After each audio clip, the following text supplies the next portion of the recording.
Let's cover Scarlet Witch and Vision issue 3. At the end of the last issue, Wanda and Vision entered the Death's Door, where Vision was greeted by his deceased son, Vin. But at the sight of seeing his son, he is overcome with grief and guilt. Now they both know that this isn't the real Vin, but Vision pleads with Wanda to let him spend this time with his son even if he's not real. And so she agrees as he tells his son to lead the way. Vin tells us that the Reaper has set up games for them to play. And obviously these games are traps to take them out, but they go along with it. And the first game is a dance. They must dance in sync until the music stops. If they are not in the circle when the music stops, they're done for. And so they begin to dance, barely making it into the circle each time the music stops, as phantoms of people they know and love get taken out. Obviously a ploy to get them to slip up. Eventually they're the last couple left, where we find out when Wanda changed their wardrobe, she enchanted their shoes in their favor.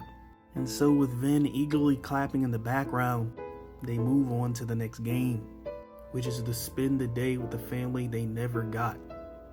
Now they know the Reaper wants to see them mourn with grief and guilt over this family, but they decide to take this time to embrace it. They spend their entire day with this lost family, cherishing it, and they complete this game moving on to the next one. They are thrust in a room filled with true fairies. These fairies, when separated from their mom, who is pictured down here, have an overwhelming need to consume whatever is around them. And so they turn their sights on Wanda and Vision.